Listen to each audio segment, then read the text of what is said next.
Next জানতে চাইবো যে ডেন্টাল অ্যাজ এ ডেন্টিস্ট আমাদের কখন ট্রিটমেন্ট করা উচিত পেশেন্টদের, আর কি কি ওষুধ খাবে না খাবে সেটা কিভাবে ওরা ডিসাইড করবে, এটা পেশেন্ট কিভাবে ডিসাইড করবে? দেখো, একটা জিনিস বলি, প্রেগন্যান্সি পিরিয়ডটাকে আমরা তিনটে ভাগ করতে পারি। আমরা বলেছি first trimester, second trimester, third trimester. এবার প্রথম 3 মাস হলো ফার্স্ট ট্রাইমেস্টার।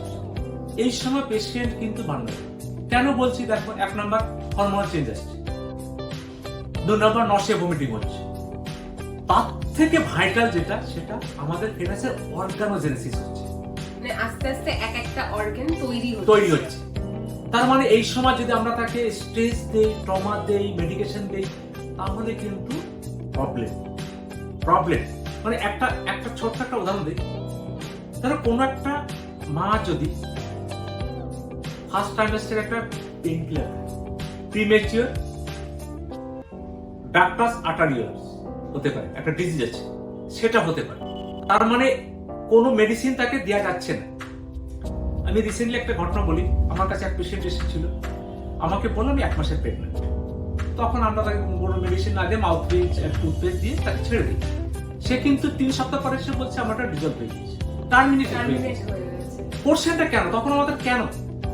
তারপরে তারা প্ল্যান করেছিল, অথচ সে টার্মিনেট হয়ে গেছে। এখানে বলি, সে আমাকে হিস্ট্রি দিয়েছিল, সে কি করেছে, সে পেন কিলার খেয়েছে। এবার পেন কিলারে কি করে, তার ফার্টিলাইন এক্সেল ইমপ্লান্টেশন প্রিভেন্ট হয়ে যাচ্ছে। সেটা মহিলা কিন্তু আমাকে হিস্ট্রি তাই বলেছিল। পরিষ্কার রিসার্চ বলছে পেন কিলার ফার্টিলাইন এক্সেল ইমপ্লান্টেশনে বাধা দিয়েছে, যার জন্য মানে এক্সেলস গুলো তৈরি হচ্ছে না, তো ইমপ্লান্টেড হতেই পারছে, যার জন্য সেটা তার মানে পেন কিলার কতটা বা ওষুধগুলো কতটা ক্ষতি করে। আচ্ছা, যেহেতু ফার্স্ট ট্রাইমেস্টারে আমরা কোনো ট্রিটমেন্ট সেরকম ভাবে করব না আনলেস এন্ড আনটিল ইমার্জেন্সি। একদম গুড। এবার আসলে আমরা ফার্স্ট ট্রাইমেস্টার আমরা ধরি ফার্স্ট উইক থেকে 13 উইক, 13 উইক পর্যন্ত।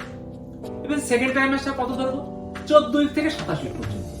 এই সময় কিন্তু আমরা কিছু এই সময় কি হয়, মানে ফেটাসের ম্যাচুরিটি আসে, ডেভেলপমেন্টটা অনেকটা কমপ্লিটলি ম্যাচুরিটি আসে।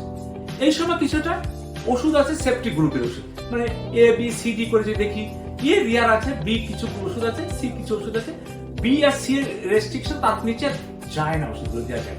এই সময় আমরা কিছু মানে ইলেকট্রিক ট্রিটমেন্ট কি করতে পারি, পর্যন্ত এক্সরে করতে পারি, অবশ্যই ওয়েল প্রোটেকশন দিয়ে, লেড শিট দিয়ে এবং থাইরয়েড অ্যাবডোমেন প্রোটেকশন দিয়ে করা যেতে পারে, হাই স্পিড ফিল্ম ইউজ করে করা যেতে পারে, এবং সেটা অপ্রয়োজনীয় না। 2 নাম্বার কি করতে পারে, কিছু ওষুধও দেওয়া যেতে পারে। 3 নাম্বার, প্রয়োজনে যদি ক্রিটিক্যাল না কন্ডিশন হয় তাহলে একটা দাঁত তোলা যেতে পারে বা রুট ক্যানাল পসিবল আমরা করতে পারি, খুব এমার্জেন্সি হলে করতে পারি। এটা সেকেন্ড ট্রাইমেস্টার। তারপরে আসছে থার্ড ট্রাইমেস্টার। এইটা কিন্তু আবার ভান্ডারেবল। এটা কেন, তখন পিটুইটারি গ্ল্যান্ড প্রচুর হরমোন রিলিজ করে, একটা কোড কি করে, অক্সিটোসিন প্রচুর রিলিজ করে। অক্সিটোসিন যখন করছে, অক্সিটোসিন কিন্তু ইউটেরাইন কন্ট্রাকশন যেটা স্টিমুলেট করে, তার মানে কি প্রিমেচুর লিভারে যেতে পারে। মানে পেইন কিলার খেলে ব্যথা বুঝতেই পারলো না, লিভার প্রলং হচ্ছে, একটা হয়ে যাচ্ছে, বুঝতে পারছে না ব্যথা।